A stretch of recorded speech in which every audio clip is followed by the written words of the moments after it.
The blood on the church steps had long since washed away by the time Rebecca Grace turned 18.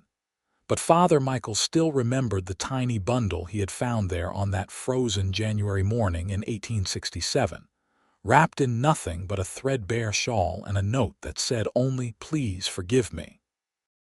He had raised her as his ward in White Oaks, New Mexico, never hiding the truth of how she came to be his responsibility. And Rebecca had grown into a young woman with dark curls that caught fire in the sunlight and eyes the color of storm clouds that seemed to hold all the questions she had never been able to ask. It was 1885 when Thomas Grant rode into White Oaks with dust on his boots and a weariness in his shoulders that spoke of too many miles traveled alone.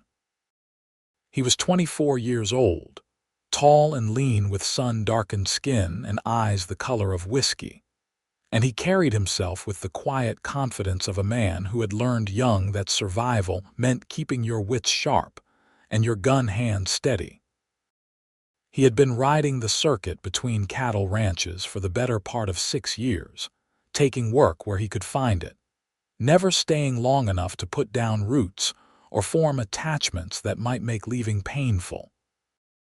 The first time Thomas saw Rebecca was in the general store, where she worked helping Mrs. Patterson with the accounts and serving customers who came in for supplies. She was reaching for a bolt of blue calico on a high shelf, standing on her toes with her arms stretched upward, and something about the determined set of her jaw made him smile before he could stop himself. When the fabric started to slip, he moved without thinking, stepping forward to catch it before it could tumble down on her head. "Thank you kindly," Rebecca said, turning to look at him with those remarkable gray eyes, and Thomas felt something shift in his chest, like a door opening in a room that had been locked for too long. "My pleasure, miss," he replied, handing her the calico. "Thomas Grant." "Rebecca Grace," she said, and her smile was warm but cautious, the smile of someone who had learned to be careful with trust. "You new to White Oaks?" "Just passing through," he said automatically, the words he always said, but even as he spoke them he wondered if they were true this time. "Looking for work, actually.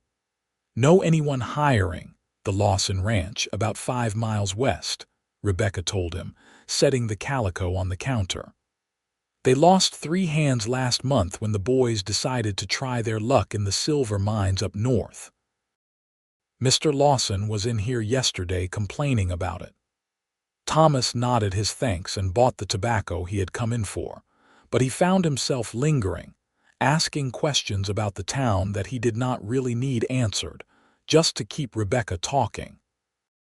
Her voice had a musical quality that made even mundane details about White Oaks sound interesting, and when she laughed at something he said about the cantankerous shopkeeper in the last town he had passed through, the sound was like water over stones, clear and bright.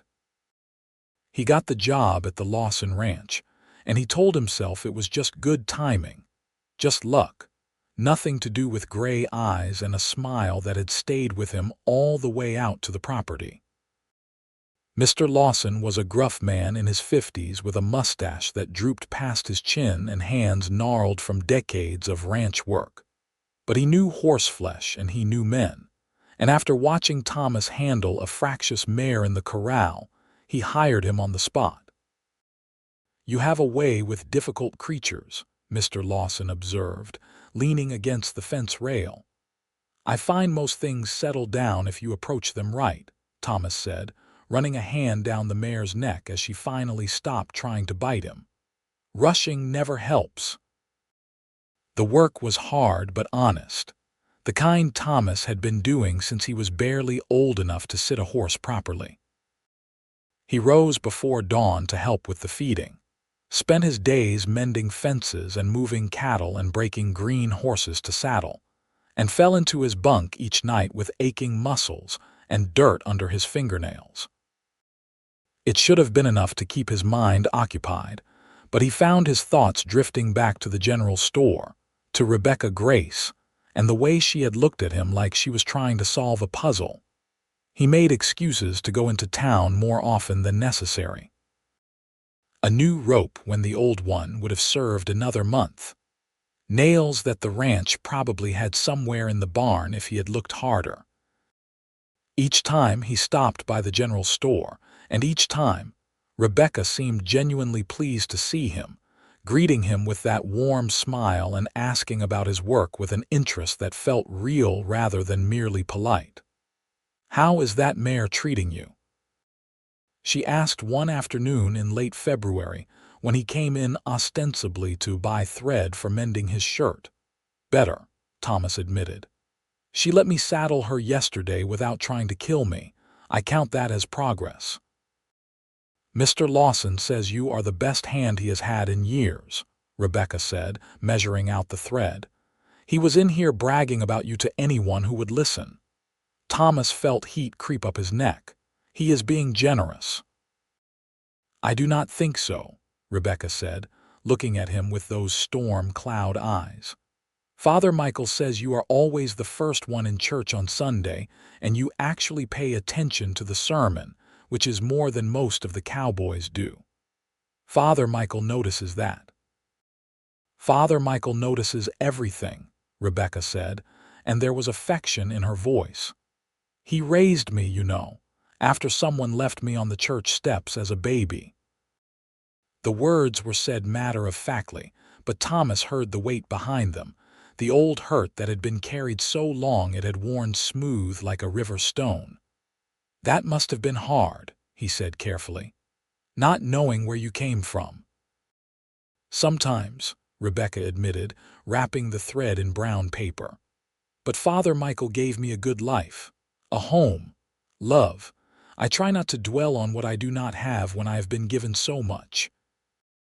Thomas paid for the thread and walked out into the dusty street feeling like he had been trusted with something precious.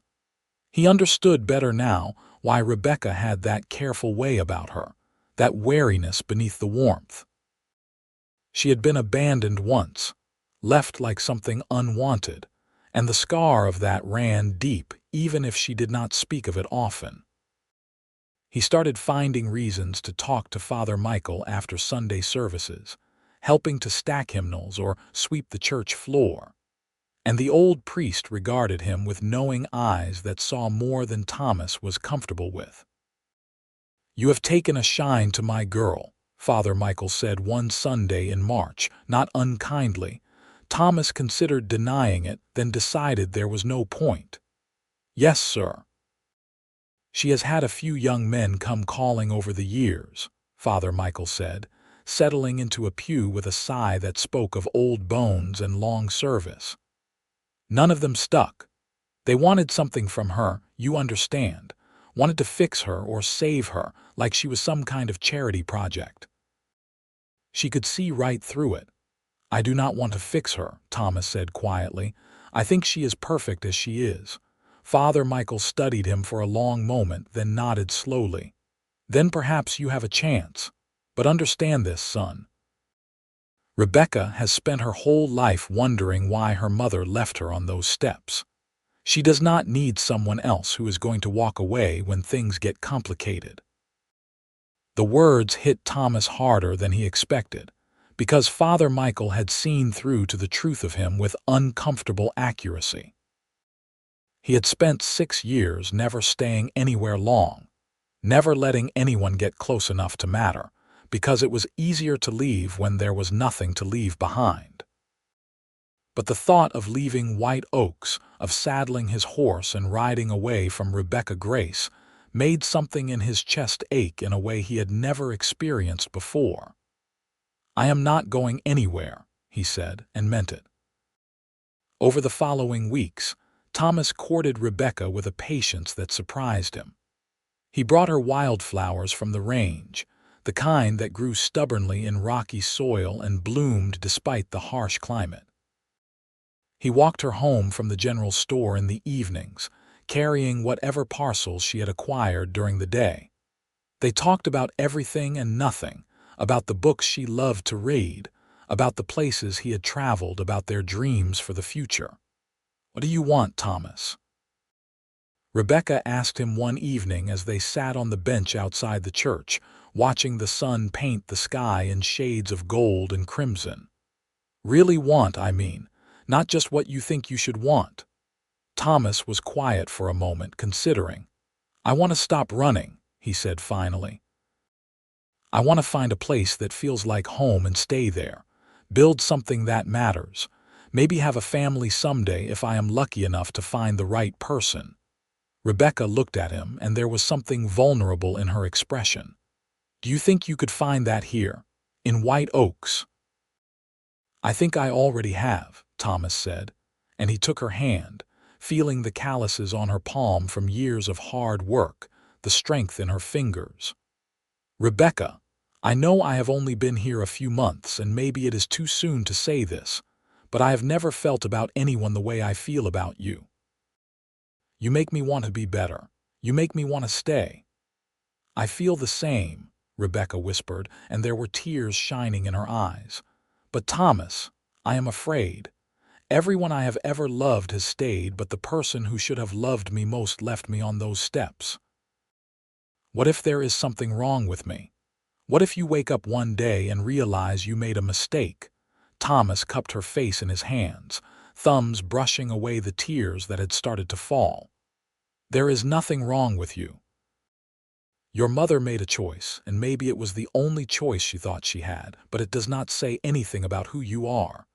You are strong and kind and smart and beautiful, and I am not going to wake up and change my mind. I am here, Rebecca. I am staying." When he kissed her, gentle and sure, Rebecca kissed him back with a fierceness that stole his breath, and he understood that she was choosing to trust him, choosing to believe despite her fears. It was a gift he did not take lightly. They were married in June, with Father Michael officiating and half the town in attendance.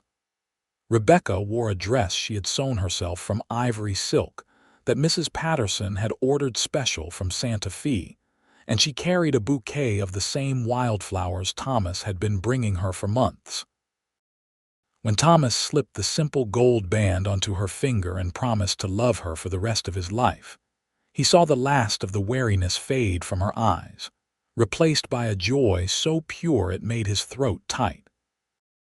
The Lawsons gave them the use of a small cabin on the ranch property, a two-room structure that had been built for the foreman but stood empty now.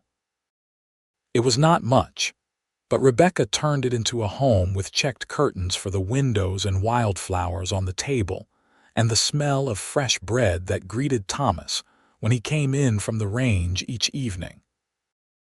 They fell into a rhythm together, a partnership that felt as natural as breathing, and Thomas marveled daily that he had found someone who fit him so perfectly. But marriage, Thomas discovered, was not just joy and passion and easy companionship. It was also navigating the complicated terrain of shared pain and old wounds that did not heal just because you wanted them to. Rebecca had nightmares sometimes, dreams where she was back on those church steps, tiny and helpless, and crying for someone who never came. She would wake gasping, disoriented, and Thomas would hold her until the shaking stopped, murmuring reassurances into her hair. "I thought I was over it," Rebecca said one night after a particularly bad dream, her face pressed against Thomas's chest. "I thought I had made peace with what happened." "Healing is not a straight line," Thomas said, stroking her back. "You do not have to be over it. You just have to know that you are not alone anymore." In August, a woman came to White Oaks asking questions about a baby left at the church 18 years prior. Mrs. Patterson mentioned it to Rebecca when she came into the store, and Thomas watched his wife's face go pale, watched her hands start to tremble as she gripped the counter. "Did she say why she was asking?" Rebecca managed to say. "No, but she is staying at the boarding house if you want to talk to her," Mrs. Patterson said, then reached out to squeeze Rebecca's hand. "Sweetheart, be careful. People come looking for all sorts of reasons, and not all of them are good." Thomas left work early that day and found Rebecca sitting on the steps of the church, staring at the worn wood like it held answers. He sat down beside her, not speaking, just being present. "What if it is her?" Rebecca said finally. "What if it is my mother?" "Then you will have a choice to make about whether you want to talk to her," Thomas said, "but you do not have to decide anything right now." "I do not know if I can face her," Rebecca whispered. "What would I even say? Why did you leave me? Why was I not enough for you to stay?" Thomas took her hand. "Whatever you decide, I am with you. If you want to go talk to her, I will be right there. If you never want to see her, that is fine too. This is your choice, Rebecca." They went to the boarding house together the next morning. The woman who answered their knock was perhaps 40, with dark hair threaded with gray and eyes the same stormy color as Rebecca's. She looked at Rebecca and her hand flew to her mouth, and the sound she made was something between a sob and a gasp. "You have my eyes," the woman said. "Oh God, you have my eyes." "Are you my mother?" Rebecca asked, and her voice was steady even though Thomas could feel her shaking where she stood pressed against his side. "Yes," the woman said. "My name is Catherine Mercer. May I please come in? Or we could go somewhere to talk." They went to the church because it was neutral ground, and Father Michael joined them because Rebecca asked him to. Catherine Mercer sat in the front pew with her hands twisted in her lap, and the story she told was not what any of them expected. "I was 16 when I had you," Catherine began, looking at Rebecca with eyes full of grief and regret. "Your father was a ranch hand who moved on before I even knew I was carrying you. My father, when he found out, he was so angry. He said I had brought shame on the family.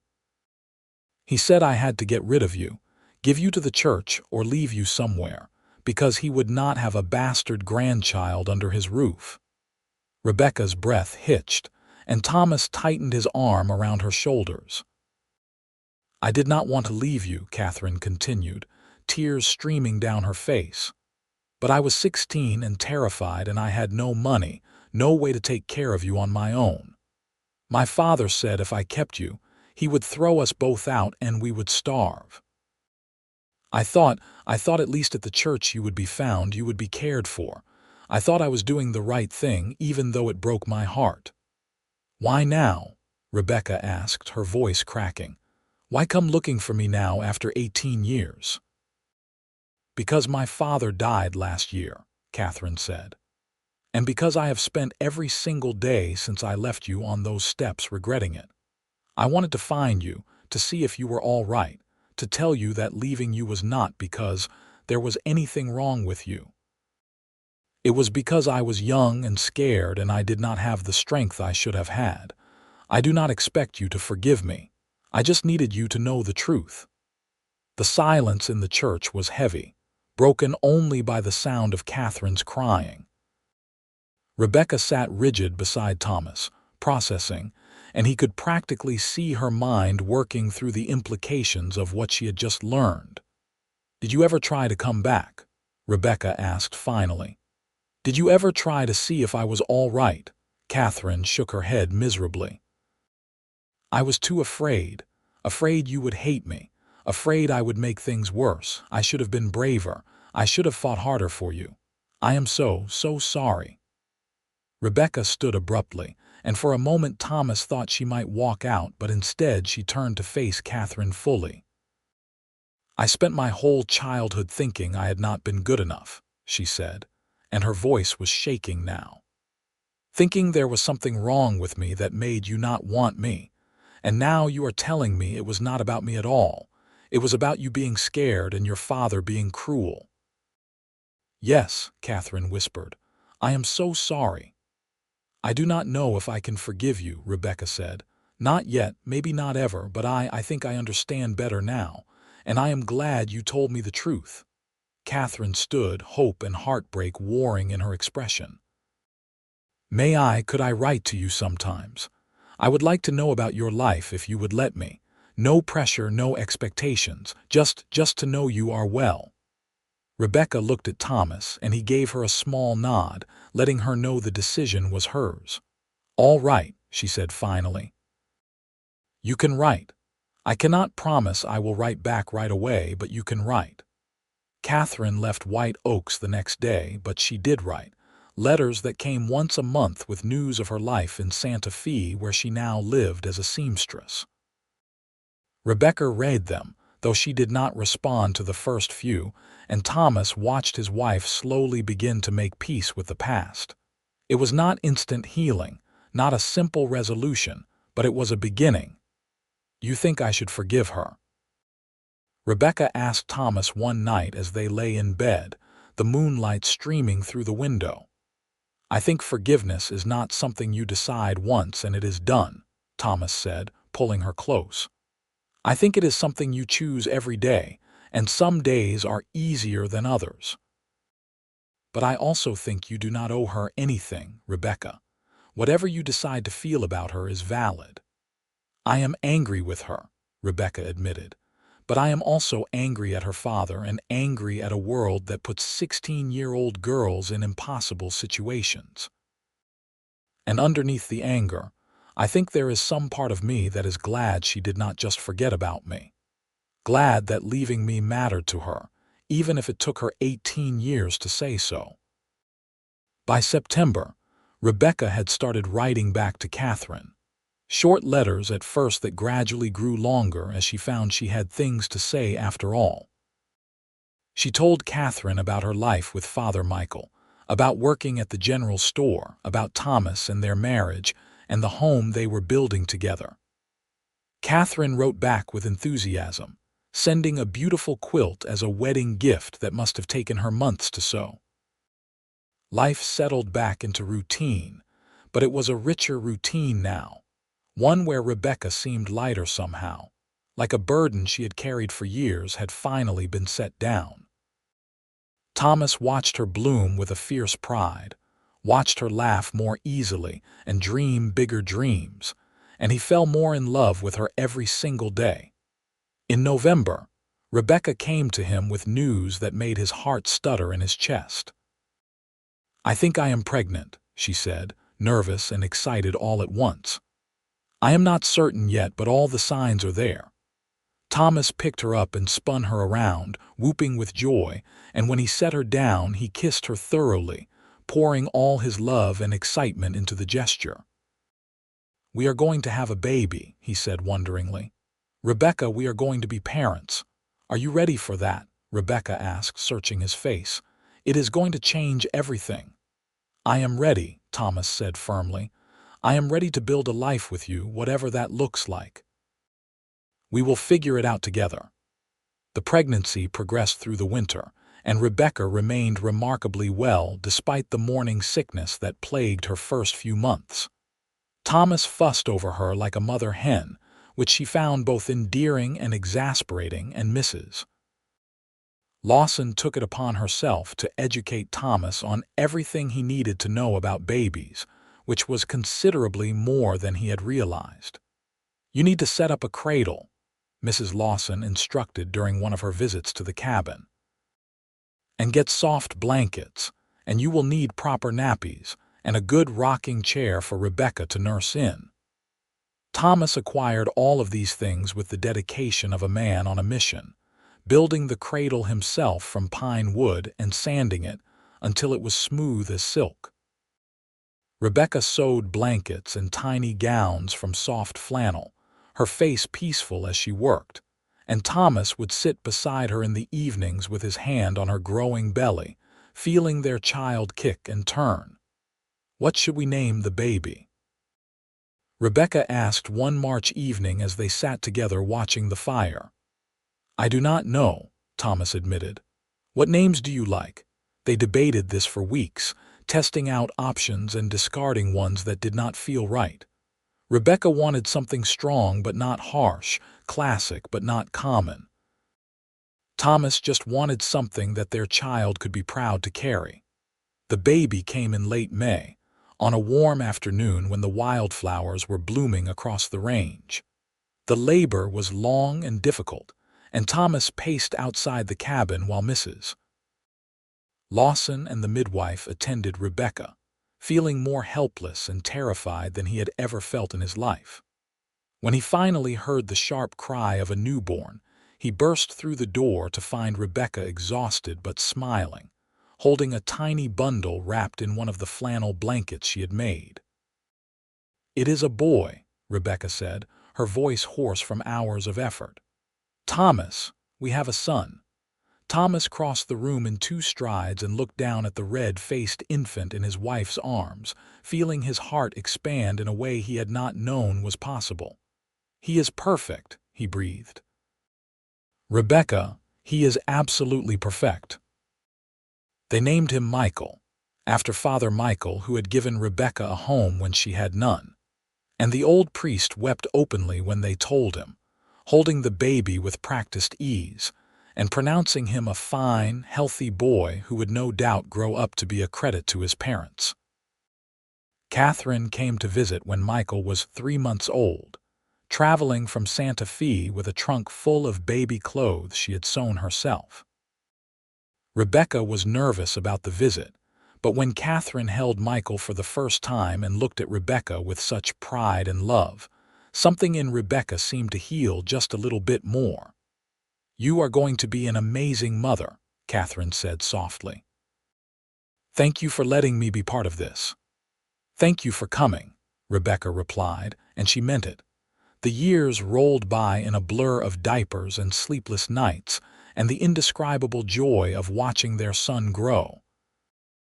Michael was a happy baby who grew into an energetic toddler, and Thomas taught him to ride almost as soon as he could walk, sitting him in the saddle in front of him and letting him hold the reins. Rebecca read to him every night, the same books Father Michael had read to her, passing on the love of stories that had sustained her through lonely childhood nights. When Michael was 3, Rebecca became pregnant again, and this time the pregnancy was easier because she knew what to expect. Their daughter was born in October of 1889, a tiny thing with dark curls like her mother and her father's whiskey-colored eyes. They named her Grace, after the surname Rebecca carried, the name that Father Michael had given her to represent the grace that had brought her to him. Thomas had been promoted to foreman of the Lawson Ranch by then, a position that came with better pay and a larger house that the Lawsons helped them build on the property. It had 4 rooms and a real porch where Rebecca could sit and shell peas while watching the children play in the yard, and Thomas thought it was the finest house in all of New Mexico, even though it was modest by most standards. "I never thought I could be this happy," Rebecca told Thomas one evening as they sat on that porch watching the sunset, Michael chasing fireflies in the grass while baby Grace slept in her mother's arms. "I spent so much of my life feeling incomplete, like there was a piece missing that I would never get back. But you gave me this. You gave me a family." "We gave each other a family," Thomas corrected gently. "You saved me just as much as I saved you, Rebecca. Before I met you, I was just drifting, never belonging anywhere. You made me understand what home really means." Michael started school in White Oaks when he turned 6, riding into town with Thomas in the mornings and sitting in the one-room schoolhouse with 15 other children of varying ages. He was bright and curious, always asking questions, and the teacher reported that he was doing exceptionally well with his reading and arithmetic. Grace was quieter than her brother, more thoughtful, but she had an artist's eye and loved to draw pictures of the horses and the landscape around their home. Father Michael grew older and more frail, and when he finally passed peacefully in his sleep in 1895, Rebecca grieved deeply for the man who had been the only father she had ever known. But she also felt a profound gratitude for the life he had given her, for the love he had shown, for the way he had taken an abandoned baby and raised her to be strong and capable and kind. They buried him in the church cemetery, and Rebecca placed wildflowers on his grave every week without fail. Catherine became a regular visitor, coming to White Oaks 3 or 4 times a year and exchanging frequent letters with Rebecca in between. The relationship between them would never be simple or uncomplicated, but it had evolved into something real and meaningful, a connection that brought both of them peace. Catherine was a doting grandmother to Michael and Grace, sending them gifts and telling them stories about her own childhood, and the children loved her visits. Thomas thrived as foreman, earning the respect of the hands who worked under him and the trust of the Lawsons, who increasingly relied on his judgment for major decisions about the ranch. When Mr. Lawson's health began to fail in 1897, he offered to sell Thomas a partnership in the ranch, an offer that Thomas accepted with pride and no small amount of trepidation. It meant debt and responsibility, but it also meant security for his family, a legacy to pass down to his children. "Are you sure about this?" Rebecca asked when Thomas told her about the partnership. "It is a big risk." "I am sure," Thomas said. "This place has been good to us. The Lawsons have been good to us. And I want to build something that lasts, something that Michael and Grace can inherit if they choose to."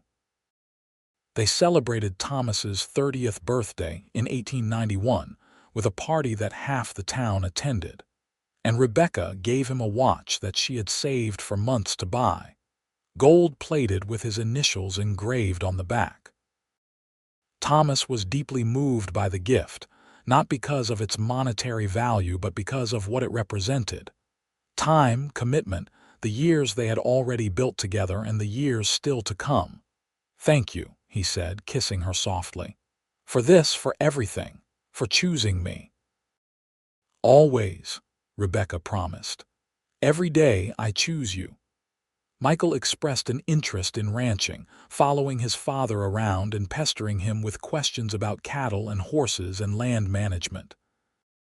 Thomas taught him patiently, remembering his own childhood and the rough men who had taught him the trade with more curses than kindness. He wanted to be a better teacher than that, a better father, and he worked hard to make sure his son knew he was valued and loved. Grace, on the other hand, wanted to be a teacher like Miss Henderson, who ran the schoolhouse in White Oaks. She loved books and learning, and she had a gift for explaining complicated things in simple terms that even young children could understand. Rebecca encouraged this dream, buying Grace every book she could afford and helping her practice her letters and numbers. "What if she does not want to stay in White Oaks?" Thomas asked Rebecca one night. "What if she wants to go to one of those fancy teaching colleges back east?"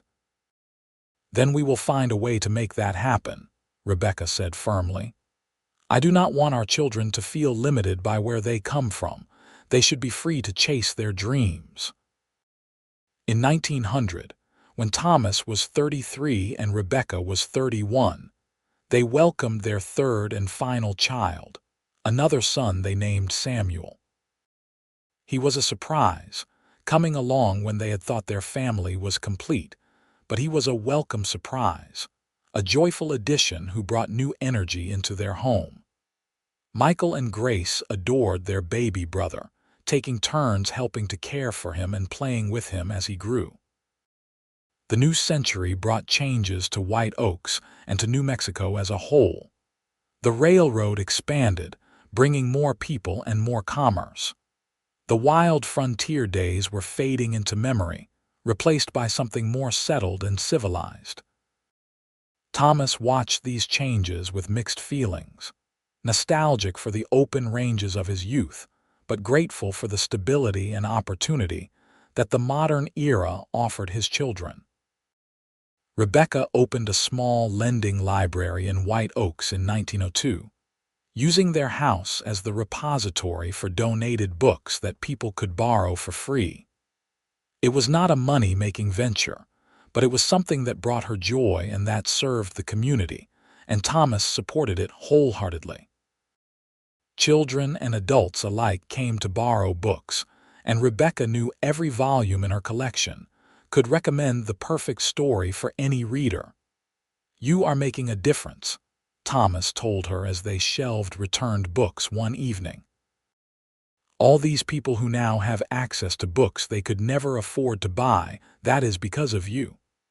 "It is a small thing," Rebecca said, but she was smiling. "Small things matter," Thomas replied. "Small kindnesses, small gestures of love, those are what build a life worth living." Michael was 17 in 1903, a young man now rather than a boy, and he had grown tall and capable, a skilled horseman and a hard worker.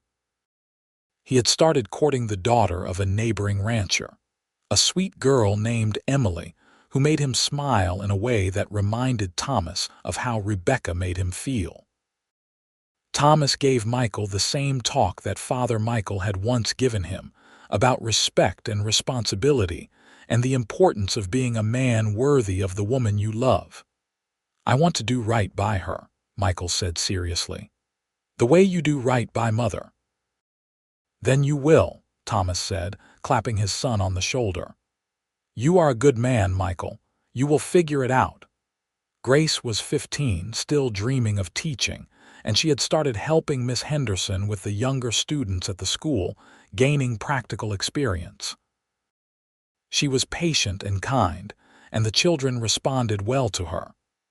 Thomas could see her future unfolding, could see her making a real difference in the world, and he was proud beyond measure. Samuel was 3, a whirlwind of energy and mischief who kept Rebecca on her toes.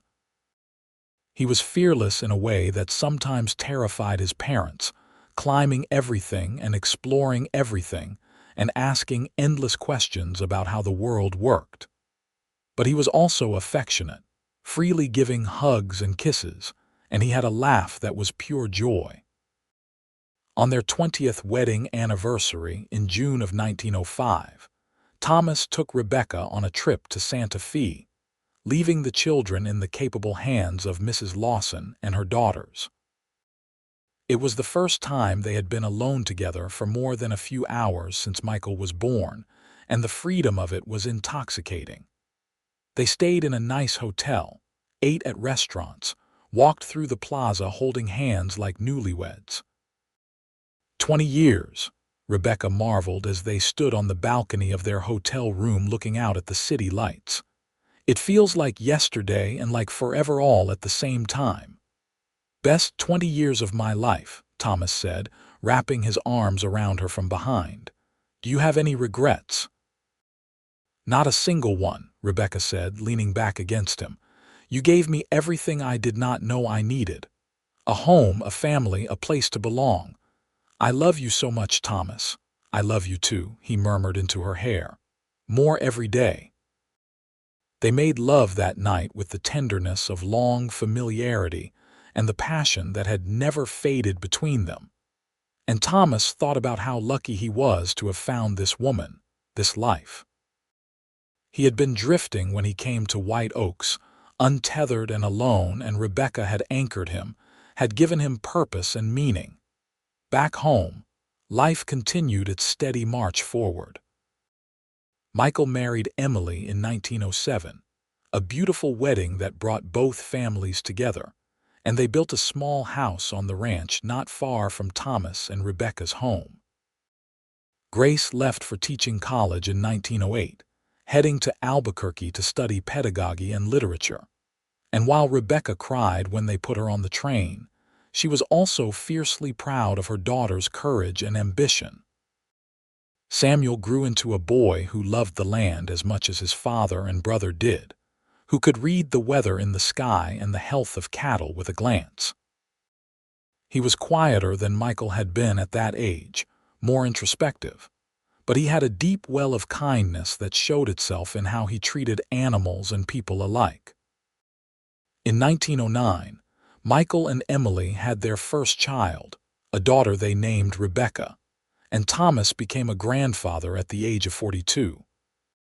Holding his granddaughter for the first time, seeing his wife's name carried forward to a new generation, Thomas felt the beautiful weight of legacy, of connection that spanned years and would continue long after he was gone. Rebecca was a doting grandmother, happy to watch baby Rebecca whenever Emily needed a break, singing the same lullabies to her granddaughter that she had sung to her own children.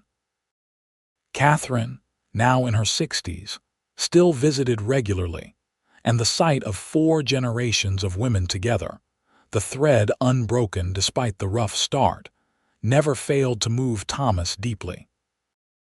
Grace came home from college in the summers, full of new ideas and energy, and she got a teaching position in White Oaks in 1910 after completing her studies. She proved to be an excellent teacher, patient and innovative, and the children in her classroom adored her. She boarded with Rebecca and Thomas since her old room was still available, and the house felt full and alive with her presence. "I am so glad you are home," Rebecca told Grace one evening as they worked together to prepare dinner. "I missed you more than I can say." "I missed you too," Grace replied, hugging her mother.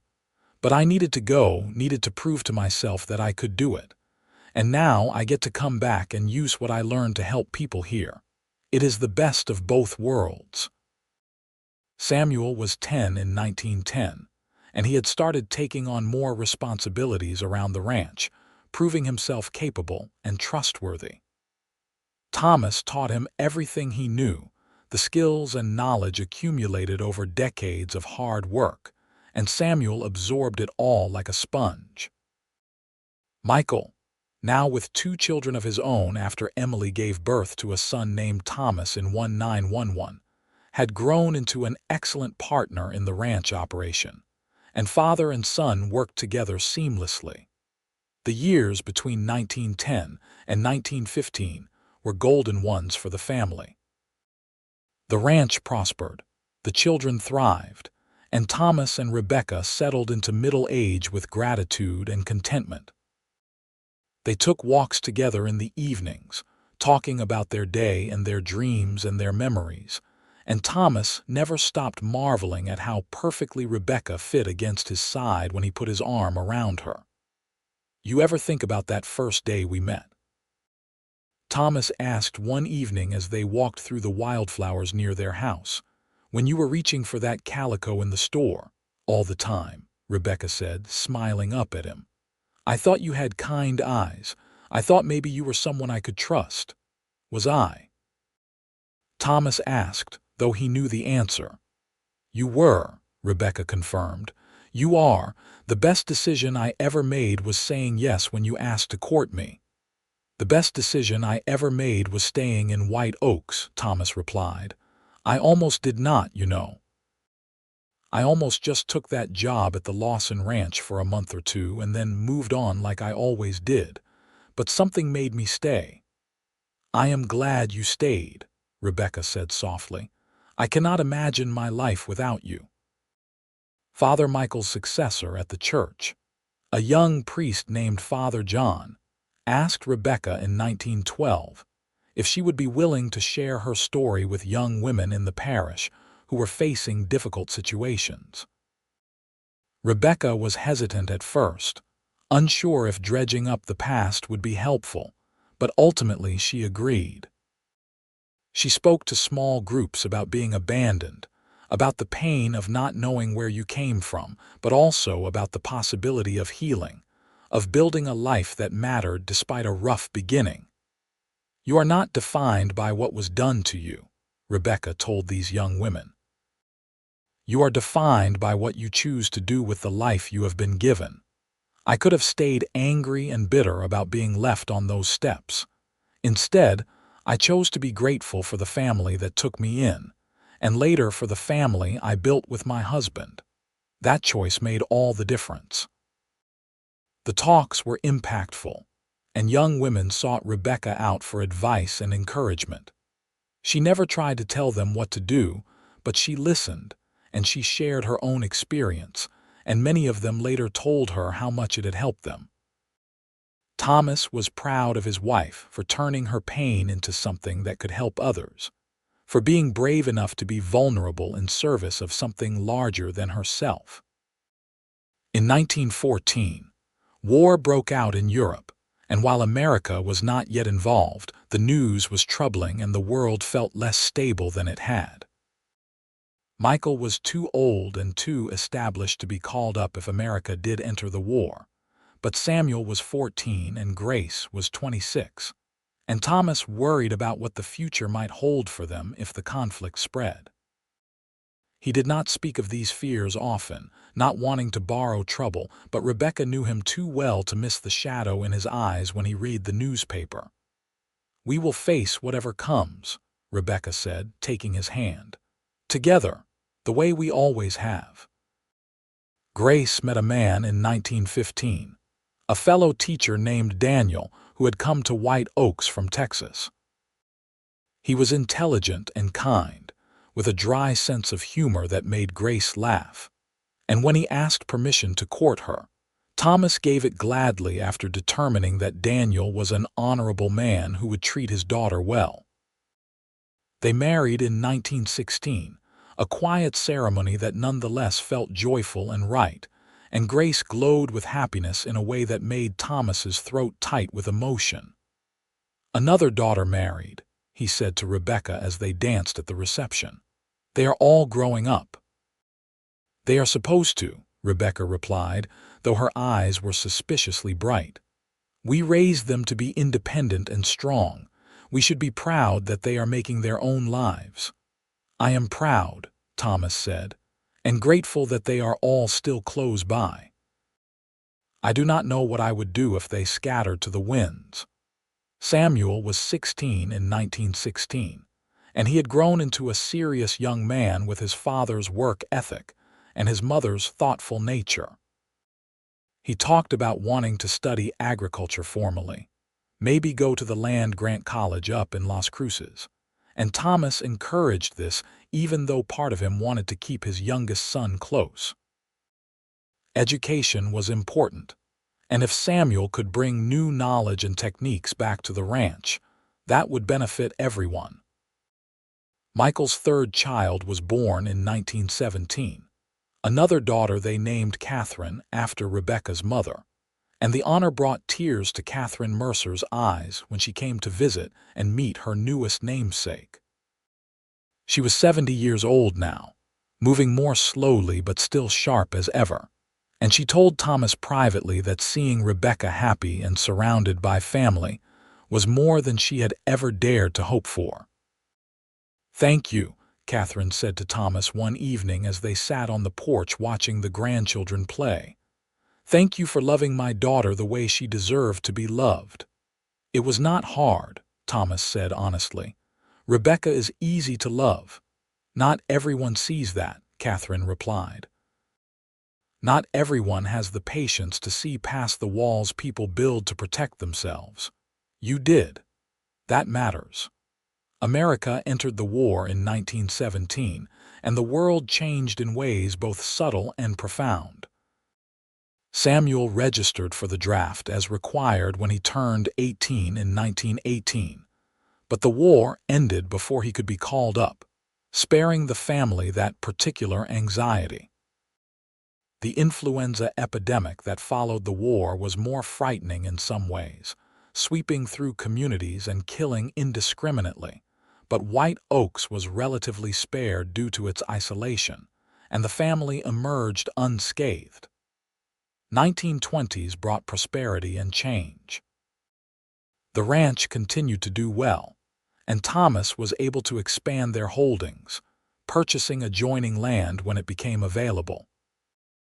Michael had proven himself a capable rancher and businessman, and Thomas gradually turned over more of the daily operations to his son, content to step back and enjoy the fruits of decades of labor.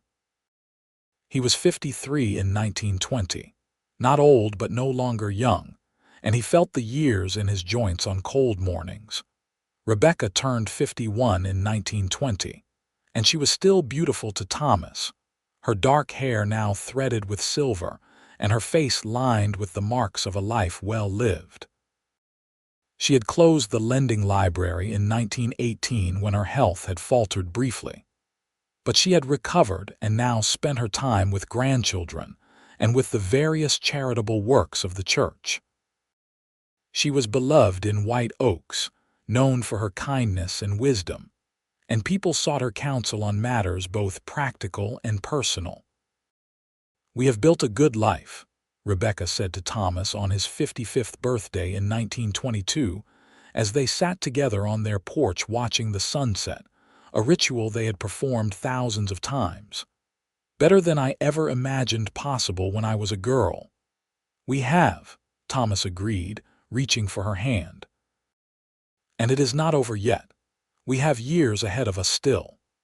Grace and Daniel had 3 children by 1922, Michael and Emily had 4, and Samuel had married a rancher's daughter named Margaret in 1921. The family tree that had started with just Thomas and Rebecca now branched wide and deep, a legacy of love that would endure for generations.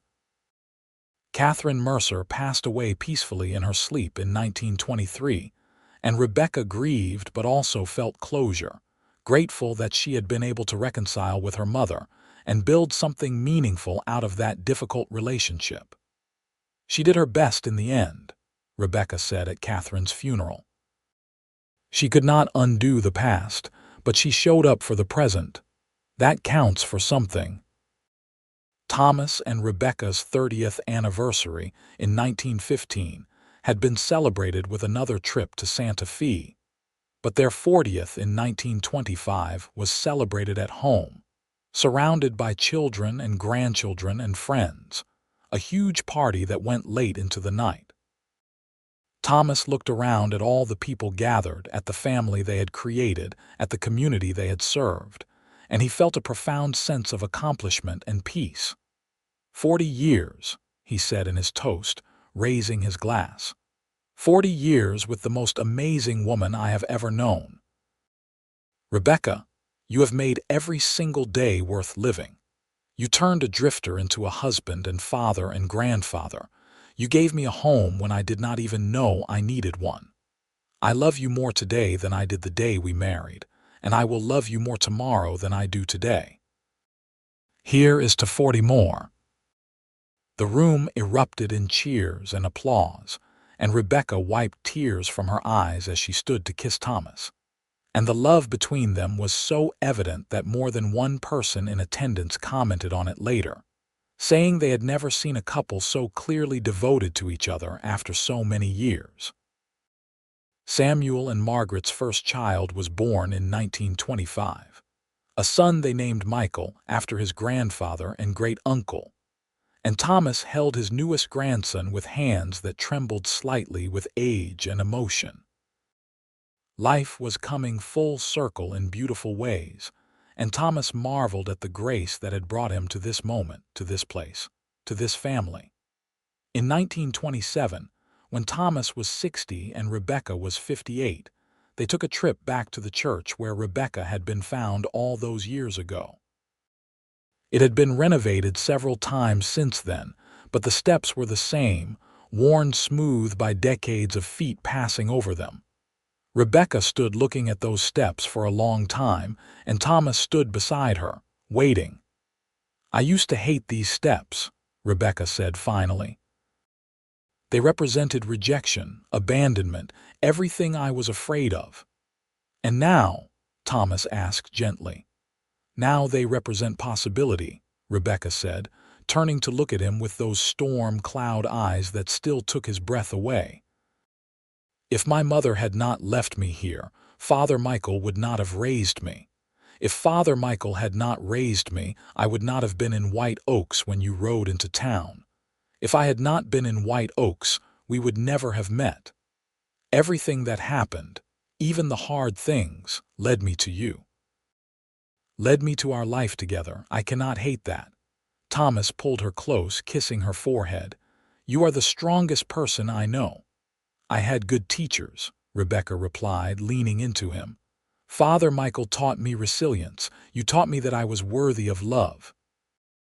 Together, you both gave me everything I needed to become who I am." They stood there for a while longer, then walked hand in hand back into town, back to the life they had built together. The years continued to pass, each one bringing new joys and challenges, new grandchildren, and new adventures. Thomas's health began to decline slightly in his mid-60s, the decades of hard physical labor catching up with him. But he remained active and engaged, taking pleasure in his family and his ranch, and the woman he loved. Rebecca remained remarkably healthy, moving through her 60s with grace and energy, and she became the matriarch of the family in ways both official and unofficial.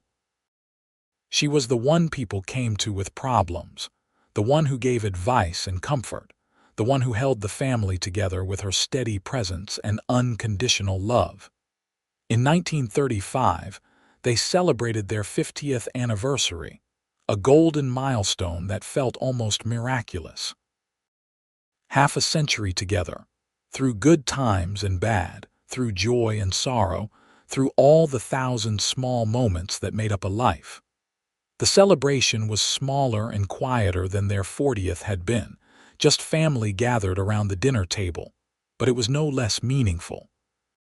50 years ago, I married the woman who changed my life, Thomas said, his voice rougher now with age but still strong. I was 24 years old and I thought I knew what I wanted. Turns out I had no idea. What I wanted was sitting right there in that general store, reaching for calico and stealing my heart without even trying.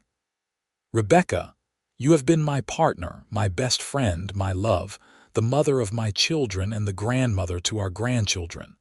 You have been everything. I thank God for you every single day.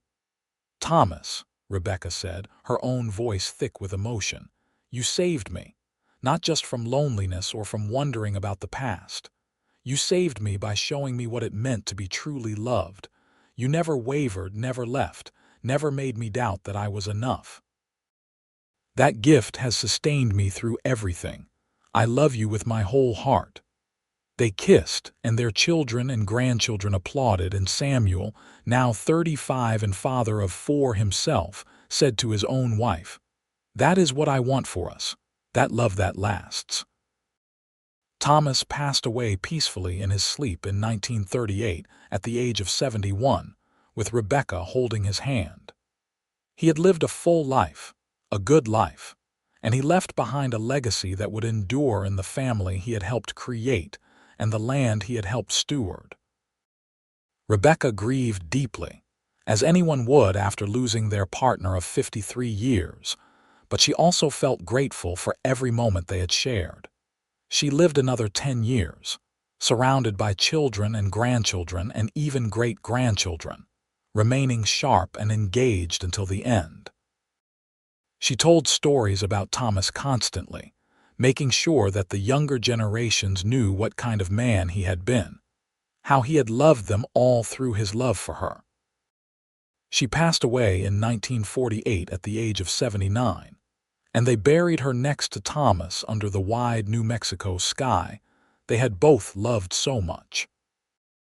On her headstone, beneath her name and dates, the family had inscribed a single line that summed up the story of her life.